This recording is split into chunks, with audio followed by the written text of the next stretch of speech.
In 5, 4, 3, 2, 1. Welcome back to I Think Podcast. Dr. Cecilia Marcella. Halo. Gila, teman kecil yang sudah tidak lama ketemu. Berapa lama? Udah lama banget. Iya lama banget sih. Banget. Ini pertama kali ketemu lagi setelah kita lulus dari SD.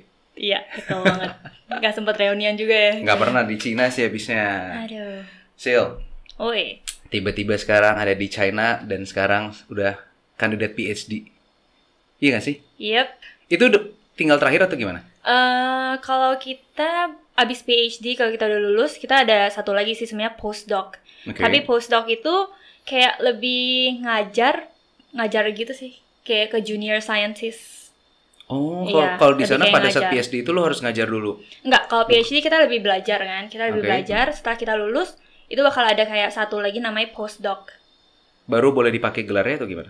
Enggak. PhD udah lulus, kita juga udah bisa pakai Oh. gelarnya. Cuma ada satu lagi one step di mana itu postdoc itu kayak semacam kerja dan kita ngajar.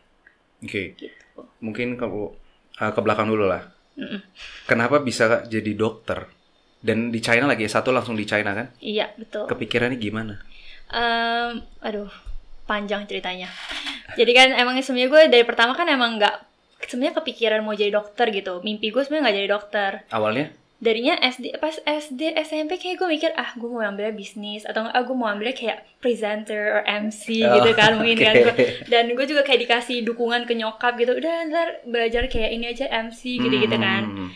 Terus abis itu ya I was thinking about that, and then after that like when I started my SMA SMP 3 gitu kan pindah tuh ke sekolah Universal School. Oke.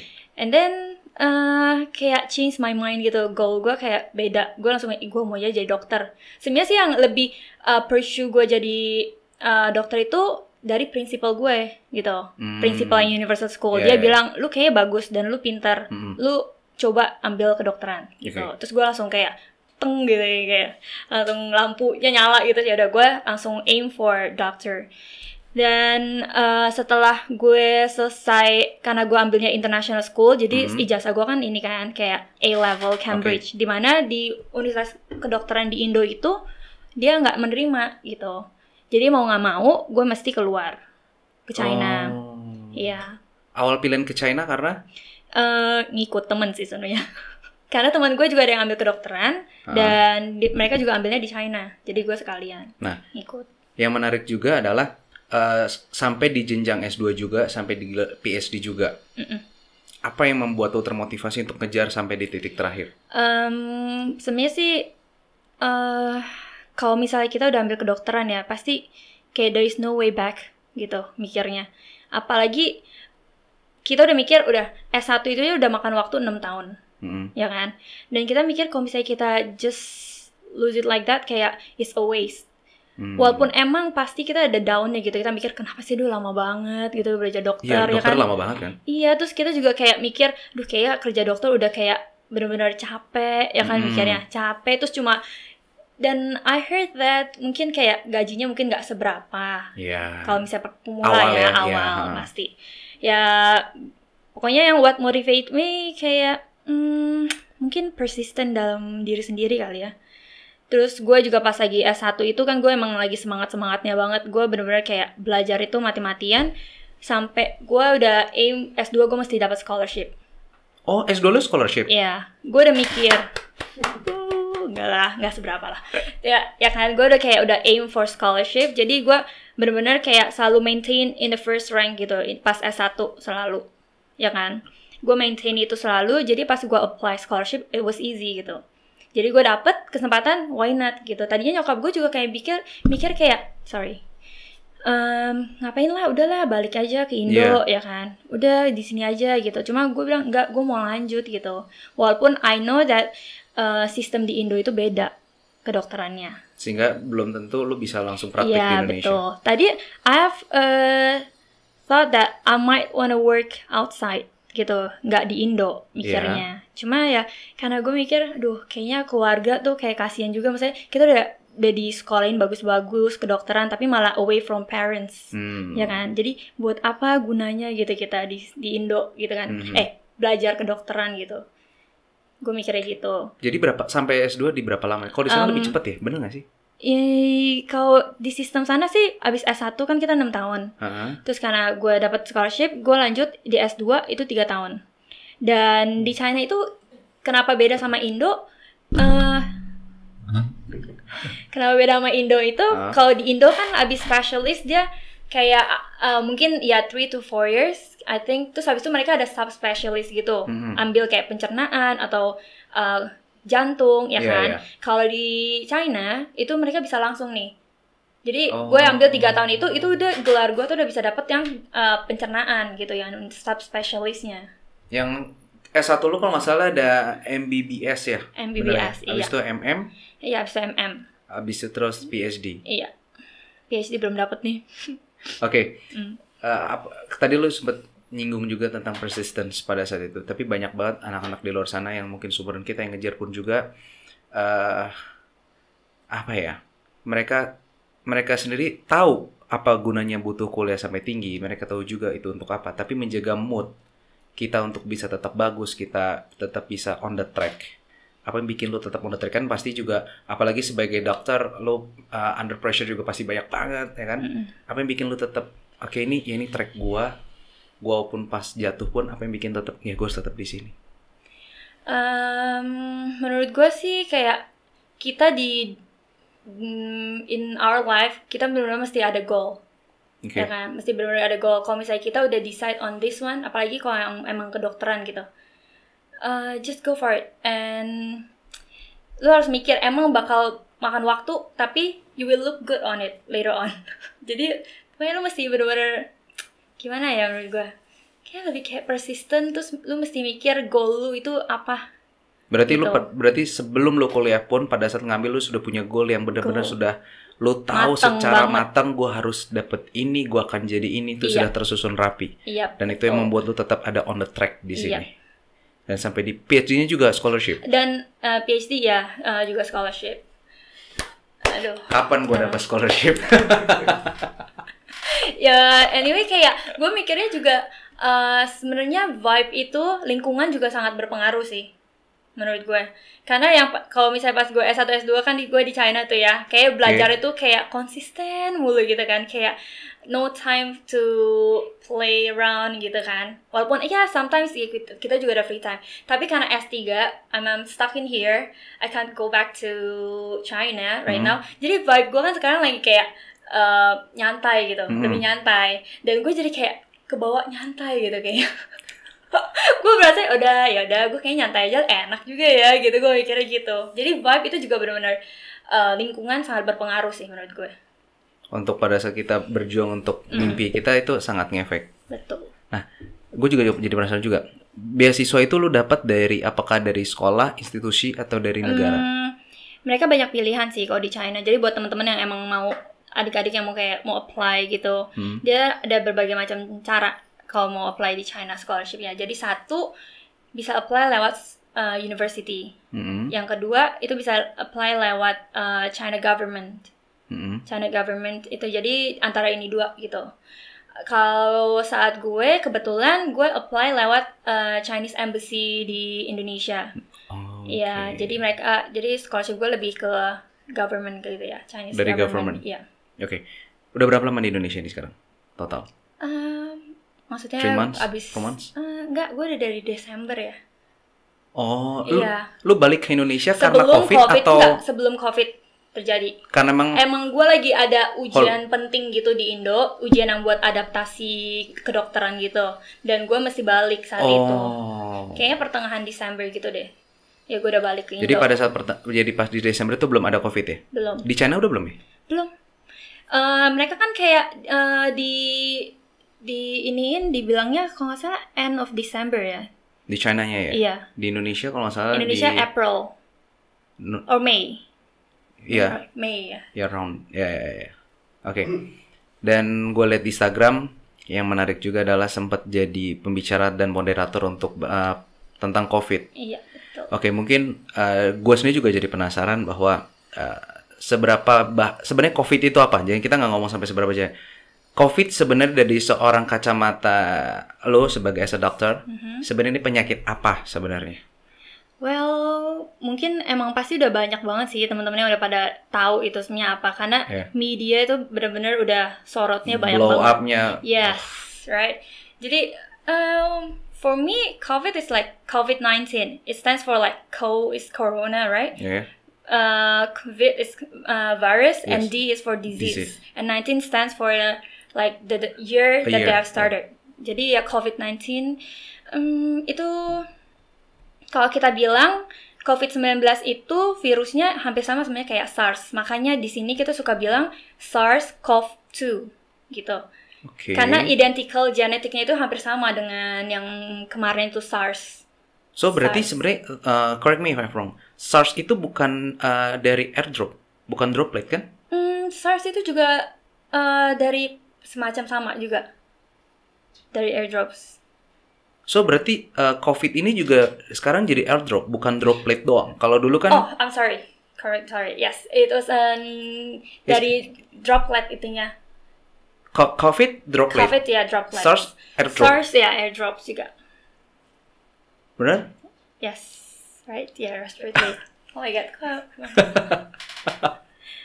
Yeah, anyway, Alright. the genetic, this one is like they have the same exact, almost the same. So they call as the SARS-CoV-2. Same, tapi penyebarannya itu berbeda. Penyebarannya mereka juga melewati respiratory. Respiratory juga. Karena masalahnya kan kita juga sekarang harus pakai masker segala macam kan. Apakah tujuan Cuma dari SARS itu kan kemarin kan bukan terjadi di Indonesia, jadi Indonesia juga Singapura nggak ya, ada Singapura ya dan China. Oke. Jadi mereka tuh Indonesia juga belum siap saat menurut aku kayak untuk belum terbiasa, belum pernah. Karena yang Singapura dan China mereka udah pernah mengalami ini kan. Sehingga penanganannya akan lebih cepat dan lebih tanggap di negara mereka. Iya. So, jadi COVID ini tuh nyerang apa sebenarnya? Utamanya pernapasan ya, paru-paru. Lebih ke paru-paru jadi orang-orang makanya kita orang-orang kayak mikir kita harus mesti pakai masker, kita nggak terus dan kita pun dengan virus itu kena ke dalam open mucosa kayak break dalam skin kita ataupun mata itu juga bisa berpengaruh. Iya. Open skin. Luka ya, berarti kayak gitu. Ya luka yang terbuka atau enggak dari mata gitu kan. Ataupun dari mulut, misalnya kita kepegang terus kita ke mulut kita. Nah, itu juga kita mesti benar-benar hati-hati. Oke, ada juga sempat yang gue sempat baca bahwa COVID is like a influenza, right or no? Tanggapan seperti itu. Influenza, we can say that. Tapi gue pernah dengar tentang riset. Kan banyak orang nih mikirnya, oke, ada COVID-19, terus kita kasih shot immunity for influenza pada bilang kan. Tapi ada riset terbaru mereka juga bilang itu nggak ada efek yang positif sebenarnya. Jadi mau imunisasi influenza or not juga kayaknya sama aja gitu ininya. Jadi ya menurut dari riset terbarunya juga nggak gitu ngaruh kalau kita mau kasih shot immunity for influenza gitu. Oke, mungkin yang orang juga pengen tahu dan gue juga pengen tahu adalah sebenarnya seberapa bahayanya virus ini. Kalau dari perspektif kita sih mungkin dibandingkan dengan MERS, dulu kan kita juga ada pernah kayak epidemic dengan namanya MERS yang di Middle East, ya kan? Middle East. And also compared to the Ebola, ya kan? Yes, Afrika itu mereka tingkat mortality-nya atau tingkat kematiannya itu sangat tinggi. Bisa kalau di Ebola, I think it's around like 50%. Dimana ya half of them is like gonna die. And for MERS, I think it's around 30%. Dan kalau COVID ini sendiri, overall mungkin kita bisa itu mungkin 3 to 5%. Tapi itu mortality-nya atau tingkat kematian itu berbeda di setiap umur. Jadi maksudnya kayak ya misalnya kalau di atas umur 65 itu pasti lebih tinggi gitu. Oke. Jadi untuk bahaya atau enggaknya, bahaya atau enggaknya menurut aku it is dangerous but we shouldn't be panic gitu. Dan depends dari umur juga. Iya. Jadi kita kayak depends on like kalau misalnya orang itu rentan atau enggak, itu juga sangat berpengaruh. Oke, jadi sebenarnya dari umur dan dari usia pun sebenarnya anak muda pun bisa kena.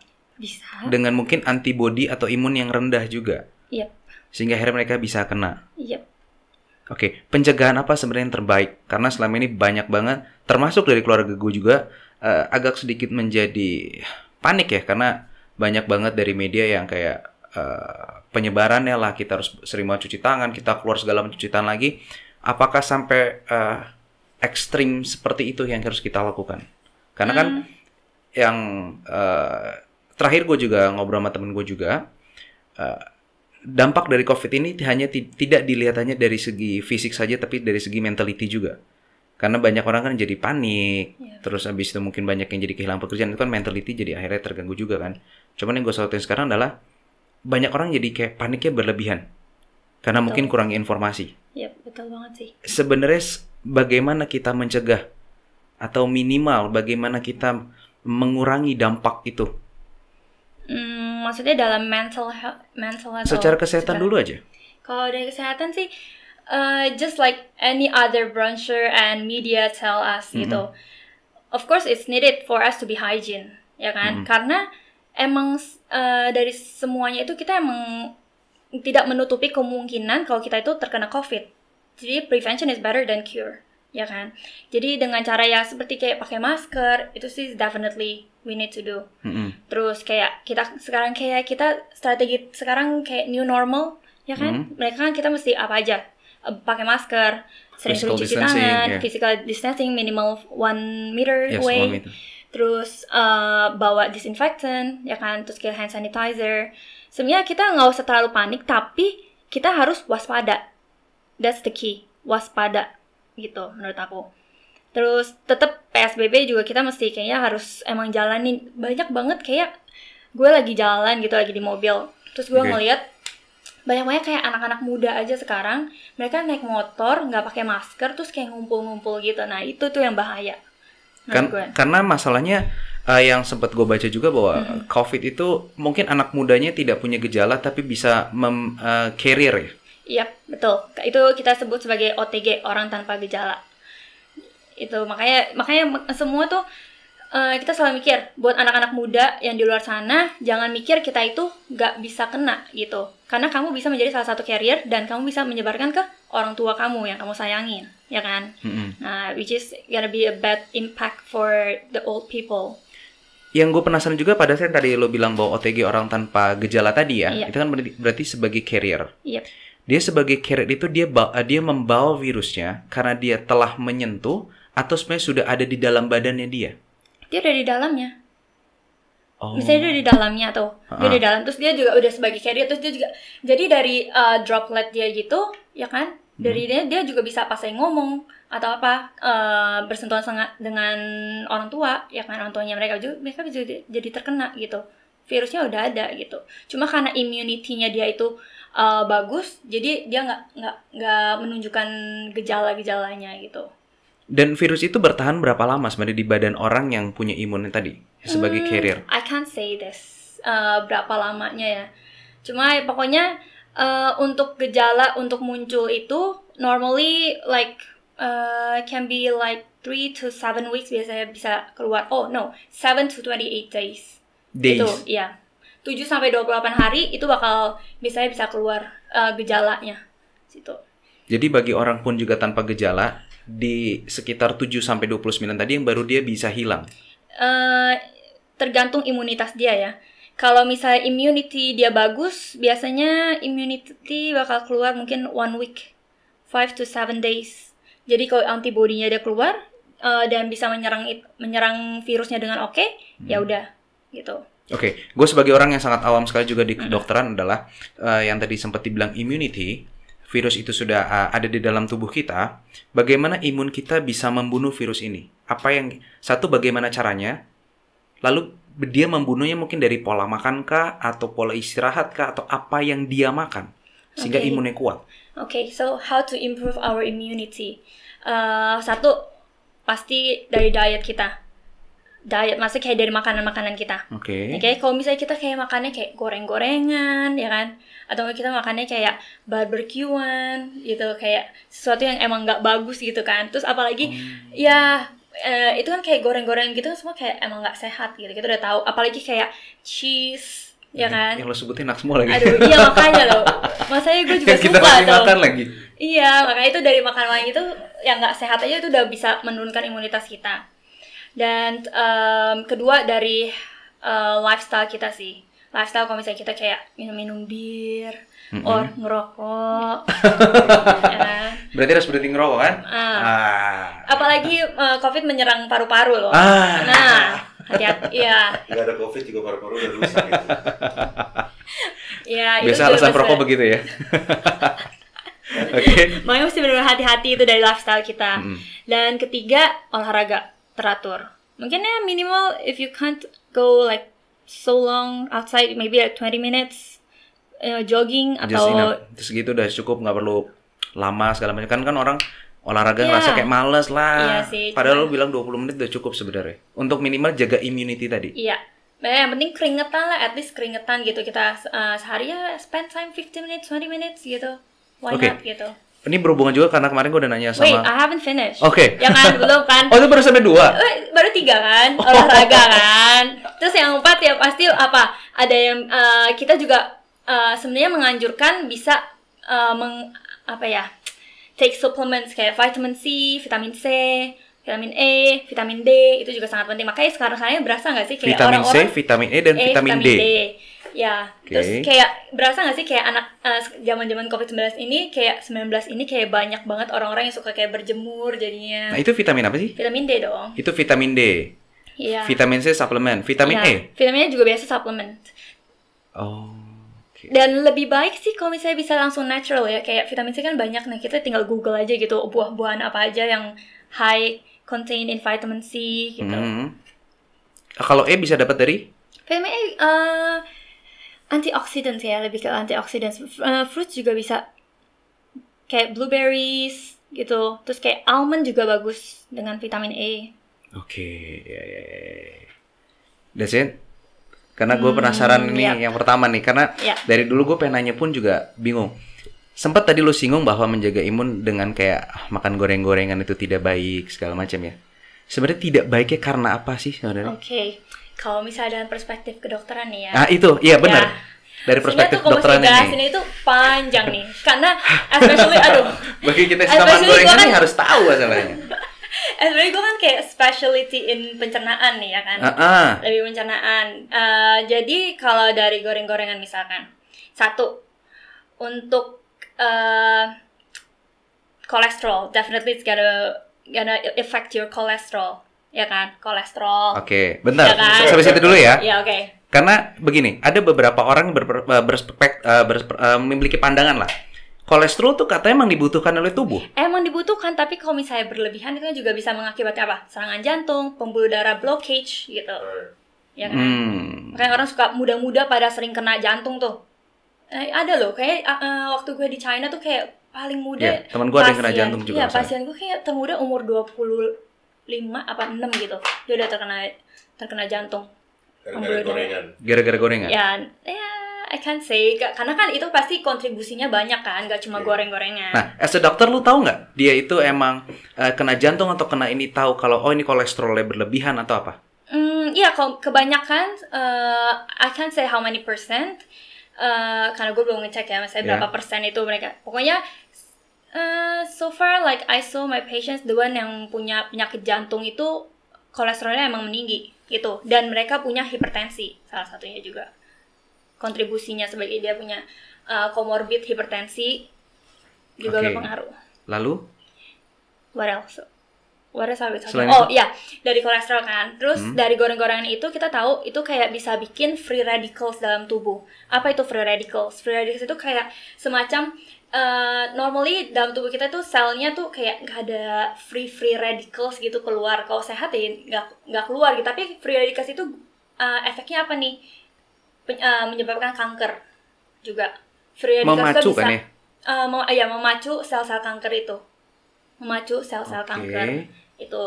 Terus yang ketiga, kalau dari sisi pencernaan nih, misalnya kita habis makan goreng-gorengan, itu dari as we all know that inside our gut, di dalam pencernaan kita itu banyak banget nih bakteri. ya kan? Oke. Bakterinya itu ada yang baik, ada yang buruk, gitu. Jadi kalau misalnya kita makan gorengan, kalau misalnya normally healthy person ya, kita emang sehat. Jadi itu balance. Kalau misalnya yang bakteri dalam lambung, dalam pencernaan kita itu baik, dia mungkin lebih banyak daripada yang buruk, gitu kan. Jadi kalau misalnya kita makan gorengan ataupun kayak cheese gitu semuanya, itu bakal pengaruh ke ekosistem dalam bakteri dalam pencernaan kita. In such a way gitu, ya kan? Sehingga kalau misalnya ada imbalance dalam bakteri ekosistem dalam pencernaan kita itu bisa menyebabkan banyak penyakit gitu. Dan I can say what are the disease, tapi I can say it's a lot of disease karena pengaruhnya banyak banget dari penyakit otak, penyakit pencernaan, semua berpengaruh bisa banget ke otak? Gitu. Bisa ada. Oke, ngomongnya aku mulu deh tadi. Ya, pokoknya gue lagi ada PhD gue ini, S3 gue lagi ngerjain riset tentang interaksi bakteri ekosistem dalam pencernaan itu dengan penyakit-penyakit yang lain gitu. Penyakit-penyakit kayak dengan penyakit otak, karena benar-benar kayak kita something yang kita nggak tahu gitu. Ternyata bakteri dalam lambung atau pencernaan itu bisa berpengaruh ke otak gitu. Makanya itu satu yang kita suka bilang gut-brain axis. Kalau gue minum Yakult Yakult itu kayak bakteri bagus sebenarnya. Makanya ya gue juga tiap hari minum Yakult sih. Bukan gorengan, minum Yakult seimbang. Jadi it's the problem, man. Ya pokoknya boleh makan, tapi nggak boleh berlebihan. Apapun yang sehat pun kita juga kayak misalnya, wah kita mau tiap hari makannya yang sehat-sehat mulu juga harus ada balance gitu sebenarnya menurut gue. Bagaimana kita bisa tahu itu balance atau enggak? Karena ada orang yang misalnya saya teman-teman gue juga banyak olahraga, gue juga masih olahraga juga. Ada yang bersih tuh. You need more. Iya makanya. Kan? Iya nih ngomong doang nih ya dia. Kayaknya benar gak Winnie? Karena teman gue juga ada yang sampai clean banget. Yang bener-bener tuh makan sampai kasarnya minyak tuh sama sekali enggak. Oke. Terus habis itu berikutnya, nah ini gue juga aku baru ingat lagi, nasi. Sebenarnya itu bagus atau enggak? Dalam arti bagus maksudnya bukan jadi penyakit atau enggak ya. Cuman kan ada orang yang kalau dia tuh sampai nasinya nggak boleh. Tapi dulu gue pernah ikutin, terus habis itu ada kontra juga bahwa kalau lu nggak makan nasi, karbo lu dapat dari mana? Gulanya katanya lebih bagus kayak gitu-gitulah. Sebenarnya gimana? Actually I'm not a nutrition kan. Gue bukan orang ahli nutrisi. Cuma dari perspektif gue mikir makan atau nggak makan nasi sebenarnya is okay sih. Karena karbohidrat kita bisa dapat dari mana aja.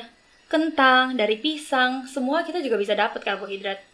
Dan emang kalau misalnya orang lagi diet gitu ya, biasanya mereka suka kayak nggak mau makan nasi nih. I think it's okay. Menurut gue. Oke. Karena karbohidrat bisa dapat dari mana aja gitu kita.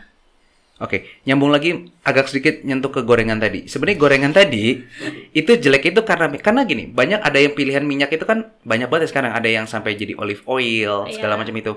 Apakah emang semua minyak ini juga memiliki yang tadi bilang kolesterol yang sama atau emang beda? Berbeda dong. Makanya ada yang bilang katanya if we fried our food in kan ada beda tuh fat namanya saturated and unsaturated. Itu bedanya apa? Nah, saturated itu biasa yang nggak bagus untuk tubuh karena dia bisa meningkatkan LDL. LDL itu apa? LDL itu semacam kolesterol dalam tubuh kita, fatty acid dalam tubuh kita itu yang jahat. Jadi kita bilang bad cholesterol, LDL.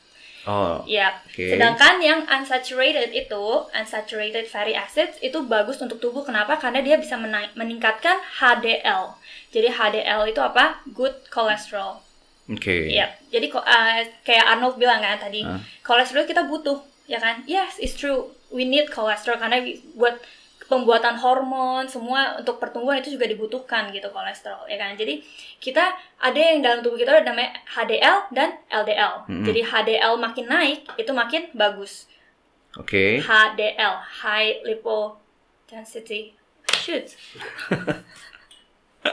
Anyway, HDL itu HDL itu bagus untuk tubuh, sedangkan LDL itu makin tinggi makin buruk. Oke. Berarti kan kolesterol ada 2 tadi ya? Yeah. Bagaimana kita bisa mendapatkan kolesterol yang baik? Dari mana kita konsumsinya itu? Nuts itu bagus banget untuk high rich in unsaturated fatty acid. Terus kayak avocado itu juga bagus.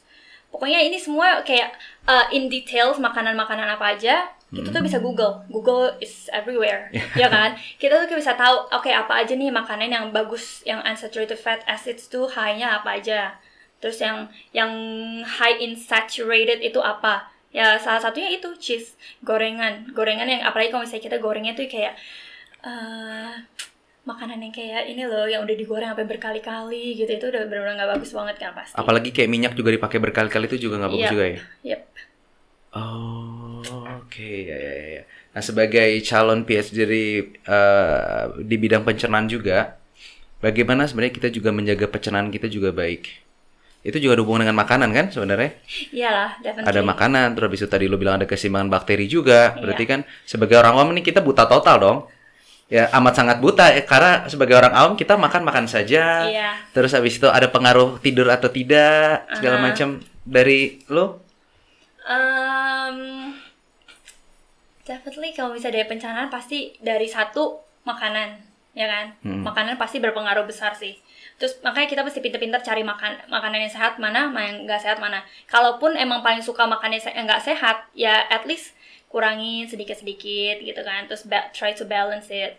Oke, dari pandangan seorang dokter Sisil, sehat dan tidak sehat itu dilihat dari seperti apa? Harus dari ini dong, dari no disease and no mental illness. Maksudnya kayak kita tuh mesti otaknya juga of course harus sadar ya, dan kita sehat gitu menurut aku.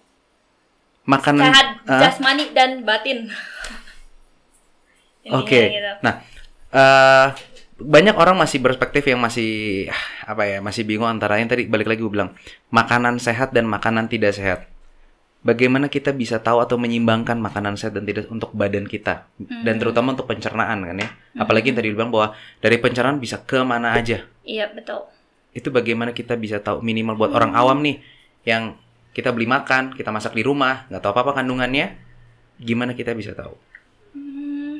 As I told you before, I'm not a nutritionist, tapi untuk pilihan makanan sehat atau nggak sehat, sebenarnya as I told you before, kayak makanan-makanan kayak pokoknya goreng, terus high fats kayak minyaknya banyak banget gitu, terus barbecue also is not good at all. Barbecue, karena itu juga benar-benar apalagi kalau suka dibakar-bakar gitu sampai kayak item-item kan, itu kayak menyebabkan juga kayak free radicals dalam tubuh, menyebabkan kanker berujungnya. Terus ada lagi ya makanan yang terlalu panas. What in what sense? Panas. Yes, in what sense? Kayak misalkan hot pot kan, kayak hot pot gitu, terus namanya apa sih itu? Bukan sashimi, what's that? Kayak hot pot atau shabu-shabu gitu kan. Nah itu mungkin di Indonesia itu kanker perut, kanker lambung atau kanker bukan tenggorokan, esophagus, kayak pencernaan juga, semacam itu nggak common dibanding dengan yang di China. Kenapa di China itu sangat tinggi nih? Kayak di China, in Japan itu mereka tuh tingkat kanker perut, lambung ataupun pencernaan itu sangat tinggi. Kenapa? Karena mereka itu daily lives, mereka minumnya air panas terus. And they likes to eat hot pot so much. Dia benar-benar suka makan hot pot tuh kan, dan itu kayak panas-panas banget, apalagi kayak di daerah one area in China di mana mereka tuh makannya tiap hari maunya kayak sabu-sabu doang. Makanya tingkat ininya tuh tinggi banget. And also I'm not sure about this karena aku belum cari di riset terbarunya kalau misalnya chili mungkin juga ada koneksi dengan kanker gitu. Cuma ini belum benar-benar pasti ya gitu. Oh, chili vitamin C kan? Chili? Yes. Cabe. Kan ada yang bilang vitamin C juga kan ya? Iya, cuma that's why I can't say that. Nggak bisa bilang ini tuh pasti gitu. Oh. Nggak bilang pasti, cuma kayak ada yang my professor told me like once, tapi walaupun belum terbukti gitu. Mungkin ada korelasinya kanker dengan cabe. Gitu. Berarti kalau lo tadi sempat bilang bahwa kayak minuman air hangat atau air panas tadi, kopi berarti orang yang tiap hari itu bahaya juga pokoknya dong? Pokoknya kayak ada spesifik temperaturnya gitu. Kalau misalnya kita kan kayak sabu-sabu itu kan mereka kan kayak barusan di ini kan Angkat langsung ngangkat makan gitu kan. Itu juga berpengaruh gitu. Terus rokok juga berpengaruh juga bisa. Pencernaan. Pencernaan maksudnya kayak bisa menyebabkan kanker juga bisa. Dan bir juga. Karena itu benar-benar ngerusak lambung kita, mukosa dalam dinding lambung kita. Bagaimana kita menjaga kesehatannya tadi? Selain minum Yakult tiap hari tadi. Kan gitu kan?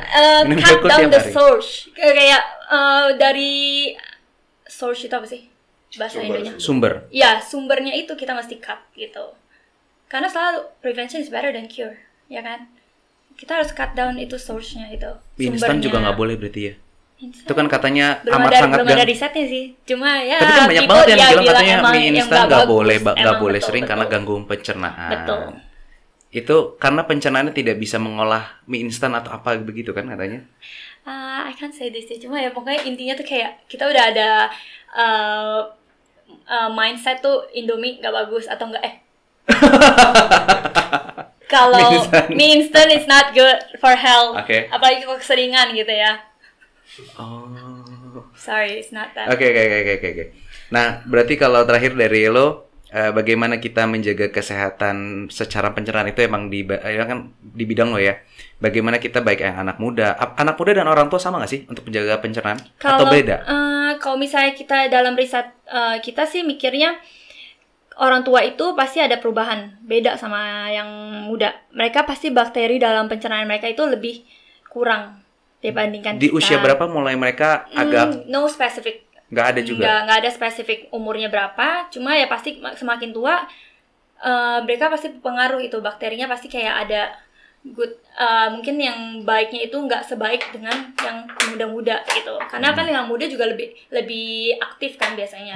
Nah itu juga memicu bakteri kita juga yang bagus, bertumbuhnya bagus gitu. Oke. Tapi juga depends on the diet ya, depends on the makanan gitu. Kalau misalnya muda-muda makannya kayak kacau-kacau ya sama aja sih sebenarnya.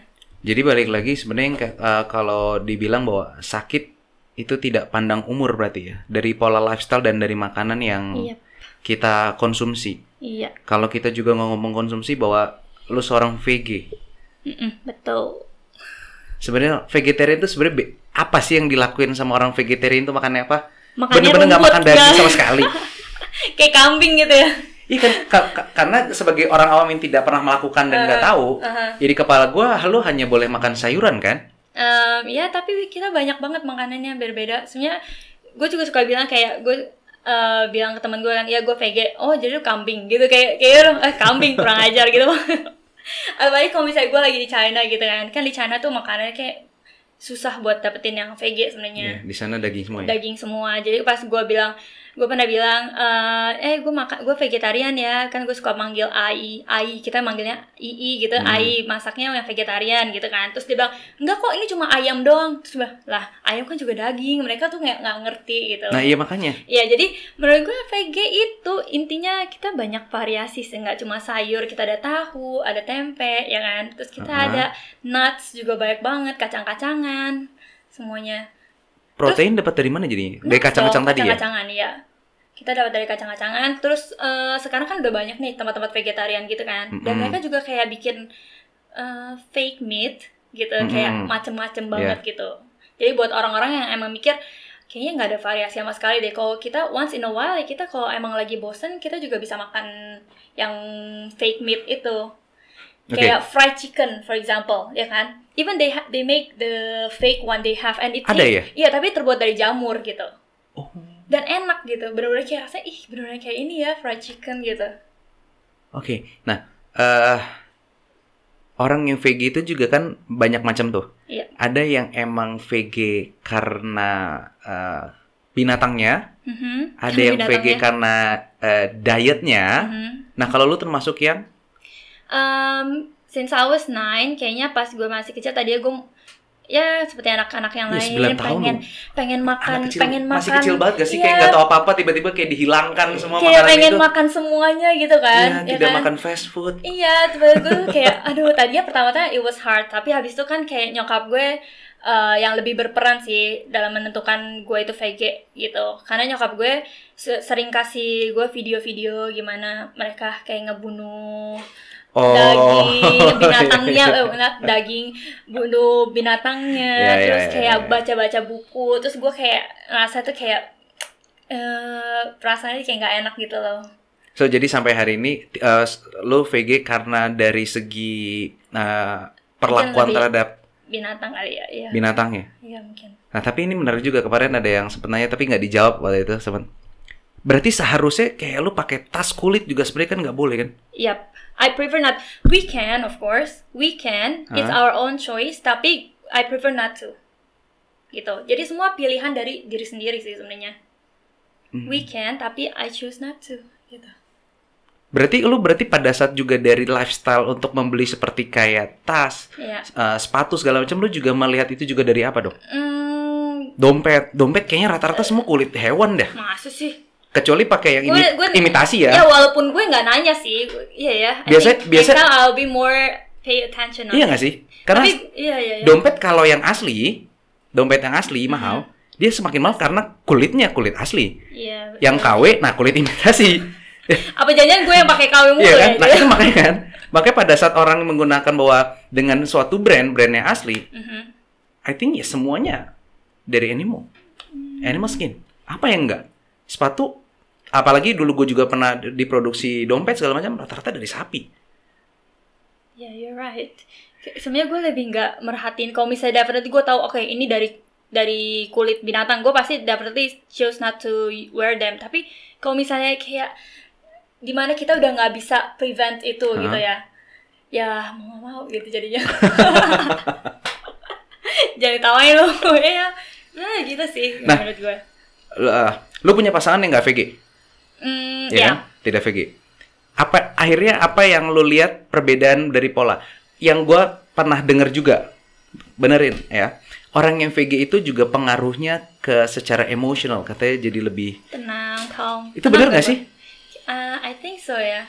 Karena ada kayak sebenarnya gue harus tanya sama lakinya, sebenarnya bukan sama dia dong ya. Sebenarnya tuh kayak ada pepatah bilang tuh you are what you eat. Iya. Terus kayak kita juga sebenarnya kalau kita lihat dari binatang misalkan ya, kayak gajah makannya kayak misalnya rumput-rumput doang gitu, dia nggak makannya, atau nggak sapi, mereka tuh kayak calm gitu, lebih calm. Gak tahu sih, gue nggak bergaul sama gajah sih. Ya elah, makanya sekali-kali ke taman safari gitu. Terus kalau misalnya kita look at the tiger gitu kan, mereka kan kayak makannya tuh daging semua, mereka lebih kayak kuat dan kayak kuat dan lebih berani gitu kayaknya. Terus kayak lebih buas. Instingnya jadinya. Kayaknya. Kucing they eat meat or dia makan apa aja dia makan fish and all, right? Oh iya. Lu makan ikan nggak tapi? Boleh kan? Enggak. Hah? Kalau gue makanya bukan kata VG ada yang makan ikan. Itu namanya Fishtarian. Kalau vegetarian itu mainly kita masih makan semua sayur, meat stuff dan fish, tapi kita masih makan telur. Itu. Ada juga yang nggak makan telur kan? Ada yang nggak makan telur ataupun dairy products kayak susu, cheese, itu namanya vegan. Oh, yang nggak makan itu namanya vegan? Vegan. Berarti yang kayak dari roti-roti juga dia nggak makan ya? Kalau misalnya dia pakai susu atau gitu-gitu, iya. Ada juga tadi fishtarian. Iya, fishtarian, mereka kayak makan fish gitu. Lo olahraga nggak? Olahraga dong. Olahraga dong. Bagaimana dampak seorang vegetarian terhadap olahraga? Itu yang kadang-kadang gue penasaran sih. Gue tuh semangat banget. Sebenarnya. Nggak, karena sebagai orang yang belum, gue nggak bilang tidak ya. Gue juga nggak tahu ke depannya jadi VG atau tidak. Tapi kemungkinan tipis lah ya kan kalau dari gue. Yang gue suka bingung adalah sama orang yang vegetarian, vegan atau itu. Pada saat dia olahraga itu mikirnya lemas. Iya nggak? Gue nggak tahu karena gue nggak pernah coba. Gue tahu selama gue udah bertahun-tahun vegetarian, gue nggak salah lemas. Apalagi kalau misalnya gue lagi main hobi gue badminton ya, gue pasti kayak langsung mau main berjam-jam pun gue nggak lemes gitu kayaknya. Jadi nggak ada patokan sih kalau vegetarian itu pasti lemes. Dan vegetarian rata-rata emang untuk. Tapi gue pernah dengarkan teman-teman gue nih kayak banyak banget yang suka, oh yaudah gue coba deh seminggu ini vegetarian gitu kan. Mereka ngerasa dia lemes gitu. Itu dan, karena menurut gue itu kenapa satu mindset Oke, dia mikir dari pertama, oke, vegetarian kayaknya agak bisa bikin lemes nih gue kayak kurang tenaga. Dia udah ada satu pikiran tuh mindsetnya. Nih, sebelum lakuin nih. Iya, kayak lu aja misalnya gue mikir, kan vegetarian bisa bikin lemes. Nah, itu udah salah satu mindset. Jadi kalau misalnya udah mikir gitu, lu pasti ada perasaan gitu juga. Walaupun itu lu nggak gimana ya? Kalau misalnya dalam pikiran lu tanam kayak gitu, lu bakal kayak gitu. Dan kedua, mereka pasti mikir kalau misalnya makan daging, mereka mungkin energinya mereka berasa lebih banyak atau gimana. Dan vegetarian kalau sayur emang energinya mungkin dibanding dengan yang meat kilocalories-nya itu pasti lebih rendah dong daripada yang meat dan vegetables gitu. Jadi mungkin dari pengaruh itu yang biasanya dia makannya banyak dan tiba-tiba makannya dikit, ya jadinya mungkin berasa jadi kayak lemas. Padahal gitu. sebenarnya kalau kita makan dengan porsi yang sama nggak lemas. Porsi sama iya nggak lemas, dan kalau misalnya kita mungkin dari minggu pertama emang agak lemas, tapi as you continue pasti itu udah jadi adjust gitu badan kita, lebih beradaptasi. Nah, pada saat ada orang juga yang pengen ngelakuin vegetarian kayak lo, start awal sebenarnya seperti apa? Karena kan nggak bisa langsung dirubah kan? Iya. Andai kata nih, gue mulai berpikir kayak gue masih flashback to when I was 9 years old. menjadi seorang vegetarian, karena kan kalau langsung yang tadi di kepala kan langsung kayak lemas, nggak ada tenaga. Itu sih yang mengganggu emang pertama itu. Pertama, lu masih mikir lu vegetarian itu buat apa dulu? Oke. Ya kan, goals lu vegetarian buat apa nih? Kalau misalnya cuma buat diet, ya udah ntar gue habis kurus gue makan lagi gitu kan? Itu kan jadi kayak nggak persisten gitu kan? Tapi emang kalo itu jadi benar-benar bisa diet ya? Nurunin berat badan banget. Udah dari lu sendiri, berarti kan lu dari umur 9 sampai sekarang VG nih. Lu berat badan lu tetap di situ aja. Naik turun dong. Naik pasti. Itu pernah sampai drastis gak? Pernah, pas gue pertama kali ke China. Drastis 10 kilo. Itu tetap VG atau nggak naik ya? VG, tapi gue tiap harinya itu makannya chocolates, makan kue sus tiap hari, pasti creamy stuff ya. Jadi sebenarnya nggak menentu sih kalau misalnya orang VG itu pasti kurus. Ada banyak VG juga gendut gitu. Jadi tergantung kita makannya kayak apa gitu. Cuma kalau misalnya ada yang bilang sekarang VG itu bagus untuk diet, I think it's true juga. Bener, tapi tentunya kita mesti jaga porsi makannya ya gitu. Oke. Ayo Arnold coba seminggu.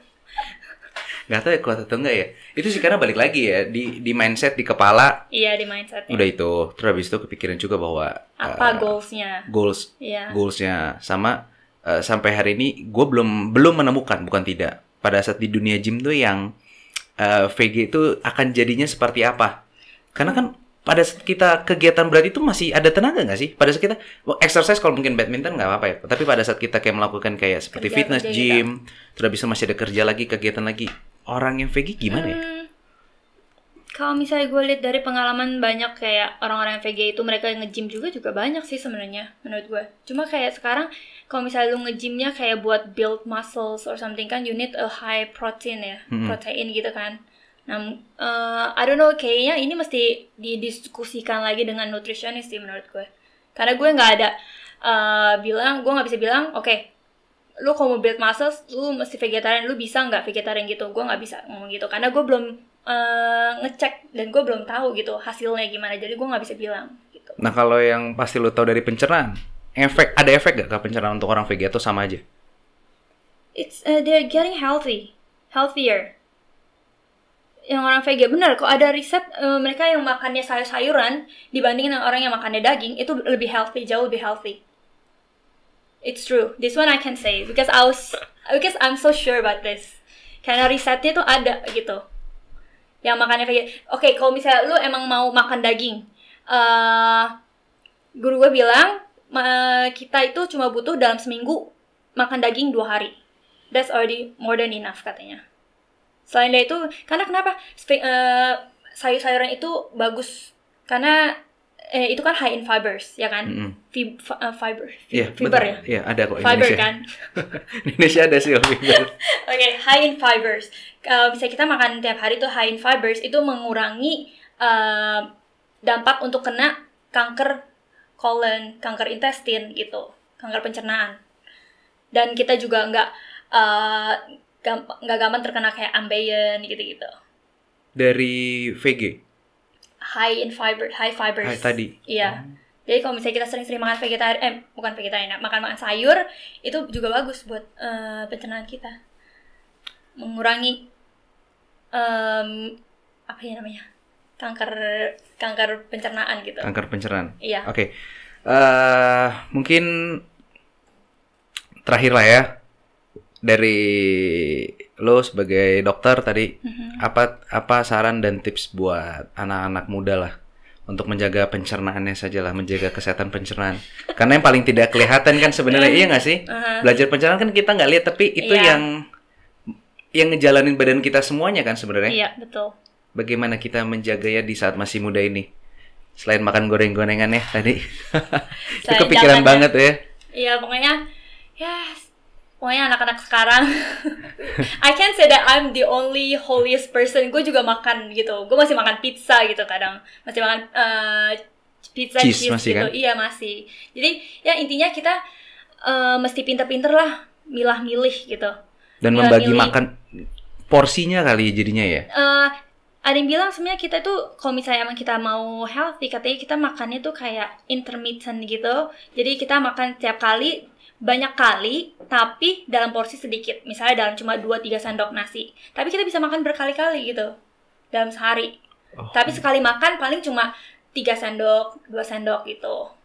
Itu malah katanya bagus untuk mengurangi berat badan, terus juga healthier katanya. Oke, berarti dari pola makan dan apa yang dimakan. Ya, dan also ini ya pikiran kita ya. Kita harus calm ourselves gitu. Kayak jangan selalu dibawa stres, karena stres itu benar-benar pengaruh. Ada yang penyakit namanya itu psikosomatis. Apa? Penyakit psikosomatis. Itu apa? Dimana penyakit itu terjadi saat dari pikiran gitu. Padahal kita nggak sakit, tapi kita mikir, aduh kayak sakit-sakit ya, terus bisa sakit. Itu juga salah satu penyakit namanya psikosomatis. Itu bisa sakit atau sakit karena dipikirin? Sakit karena pikiran gitu. Padahal nggak apa-apa gitu. Misalkan dia ngecek nih semua badan ke rumah sakit, tapi nggak apa-apa nih gitu kan. Misalnya, let's say dia bilang sakit perut banget nih. Yeah. Tapi pas kan biasanya kalau misalnya sakit perut, dan dokter bisa ngecek endoskopi. Ya kan, endoskopi type dimana kita masukin tube gitu buat ngelihat isi lambung kita itu seperti apa. Atau enggak dengan CT, cek kayak X-ray gitu kan. Tapi ini yang CT misalnya kita bisa lihat gitu lambung itu seperti apa. Itu nggak terjadi apa-apa gitu, nggak ada apa-apa kok, it's okay gitu. Tapi ternyata itu bisa ternyata datangnya tuh kayak dari pikiran. Jadi makanya kita bilangnya psikosomatis penyakitnya gitu. Oke, berarti pikiran, pola makan, iya, Tidur ya, that's also one of the important things. Ya, itu. Tidur juga pengaruh. Pengaruh berarti yang tidur subuh mulai harus dikurangin ya? Iya, lebih baik ya. Oke, sip. Ini kayaknya semuanya pada tidurnya subuh-subuh nih kelihatannya. Kami masih mengais rezekinya susah ya. Oke, Sil, thank you banget hari ini udah datang, udah berbagi-bagi sama kita tentang kesehatan, jadi lebih banyak tahu lagi tentang pencernaan dan lain-lain. Semoga bisa ketemu lagi. Kapan balik ke Cina? Belum tahu nih, belum dipanggil lagi, border belum dibuka. Iya, masih belum bisa balik ya? Iya. Oke, sip. Thank you, Sil. Thank you so much, Arnold, for inviting.